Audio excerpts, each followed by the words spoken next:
Johnny, we need to talk, Johnny. I'm making this video on what it's like going into Marine Corps boot camp. I know there's a lot of videos out there that probably talk about going through what it's like in the Marines and going through boot camp, but the one thing that I learned when I went through boot camp, I went to boot camp years and years ago, but when I went in, basically, recruiters rarely tell you the truth.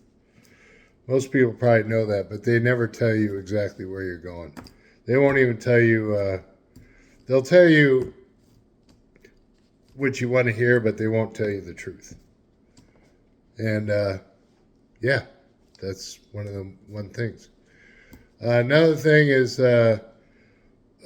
for new Marines that go in, a lot of times you want to go in there and be you kind of want to outdo other people, but I'm telling you now that by doing that, you'll probably end up being set up to be a guide, which when I was in the Marines, they had guides that would basically be kind of like platoon leaders, and platoon leaders are usually ended up being made an example of.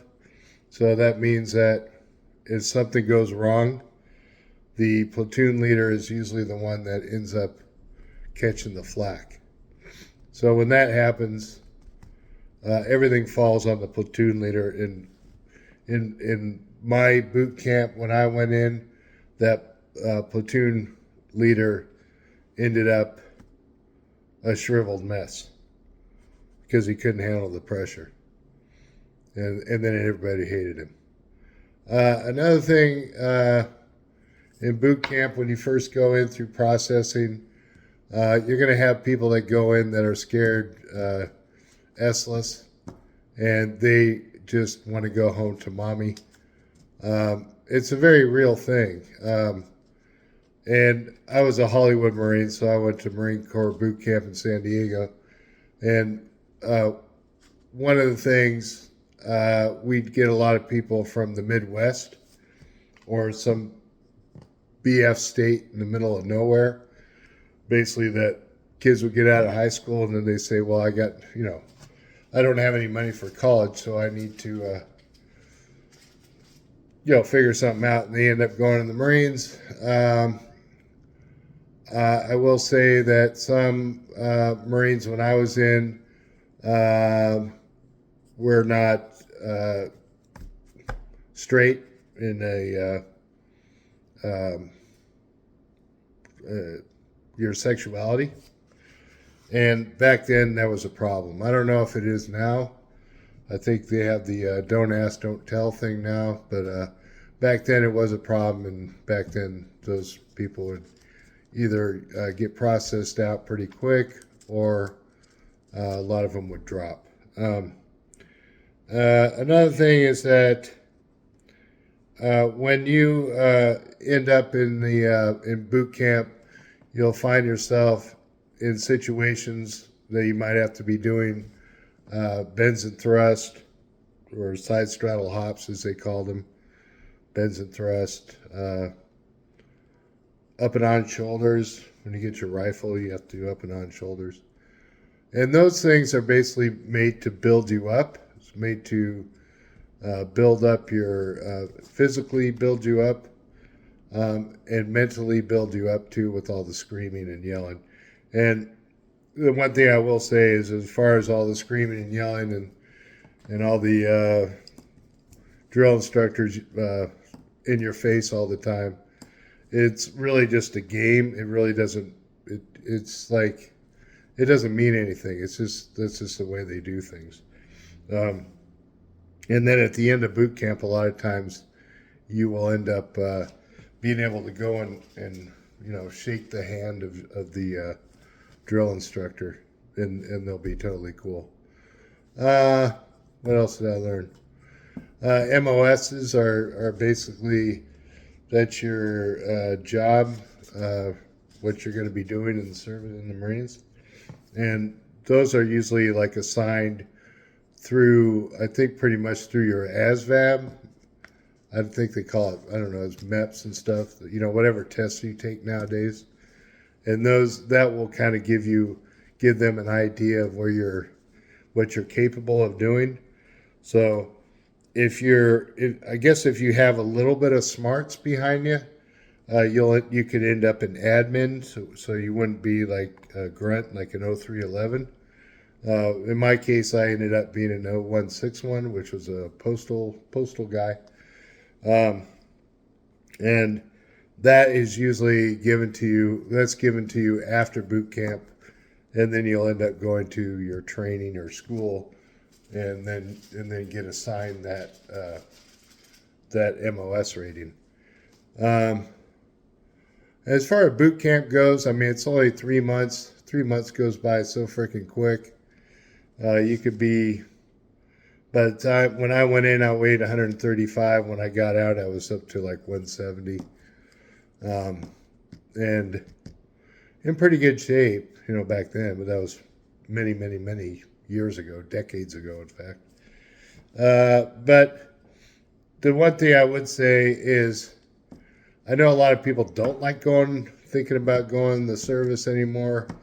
It's kind of got a bad rap, especially with like veterans, where they're like, take care of veterans, and who wants to be classified as a veteran if you're not being taken care of when you get out? And I mean, like in terms of like going to school, opportunities for school, there are opportunities, but you have to contribute to their, I think, Veterans Education Assistance Program. In my case, I never did that. I just got my discharge and I was on my way, and that was what I did. So, but other than that, I mean, boot camp is pretty much what I learned, and how I got through it was basically my dad was a Marine. He was a Marine veteran, so we were raised kind of like with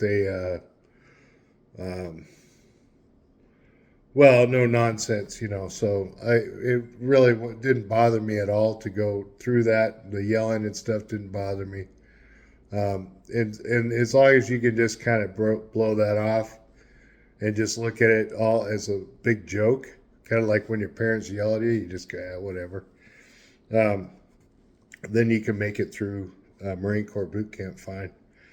As far as like getting ready for boot camp, if you have any health conditions can always end up being a factor. That can definitely put a damper on even getting in the Marine Corps, because you need to be, in good shape and fit. As far as like tickets, you need to have your tickets cleared up before you can go into boot camp. It's as far as, I don't know how it is now. I just know back in the day, I had a ticket for skateboarding in the street. Go figure, huh? And I couldn't get in until I had that ticket paid off, which was $10. But and all in all, if I could say, would I do it over again? It depends, because in my opinion, going into the service it's a blue collar type of environment, and it will set you up for the mindset of a blue collar life, unless you're lucky and you can get into something different. But if you're just looking for direction, I think it's great. I think it's good for discipline, for anyone who has no direction in life, doesn't know what they're doing, doesn't know where they want to go, and just sitting around the house all day. Then I think the Marines is a good choice. And you got to look at it like, if you go in the Marines at 18, you put in 4 years, you're at it at 20, 22. If you go in the Marines at 18 years old, you put 20 years in, you won't even be 40 by the time you're retired. And then you got a pension for life. And you can go get another career. So that's about all I have as far as like the Marines go. I mean, I spent 4 years in the Marines, active duty, 2 years inactive, and then 2 years Navy Reserves. I don't think it was a bad thing to do. I think it kept me out of prison, kept me out of a lot of trouble. But as far as setting me up for success in the real world, it didn't do a whole lot. I had to go to electrical school afterwards, which was another 4 years after I was out of the Marine Corps. So, yeah, those are kind of some of the things you got to think about, before signing up. And another thing is one thing that I will say is the Marines, especially Marines and sailors, are very prone to becoming, number one, drinkers, and number two, tobacco chewers or smokers. So keep that in mind, because if you start smoking at 18 years old or chewing at 18 years old, it's probably going to stick with you for a long, long time. And you won't feel the health effects when you're 18, 20 years old, even 30 years old. Even 40 years old, you might be getting by pretty good. But after 40 years old, and if you're, even if you do quit after 40 years old, I mean, the damage is done. And the damage starts to show once you get past 40. So that's something to keep in mind. There's a lot of peer pressure in the Marine Corps, a lot of peer pressure in boot camp, and a lot of that pressure causes people to drink and chew tobacco and smoke. That's all I got. But that's about it. All right, thanks for watching.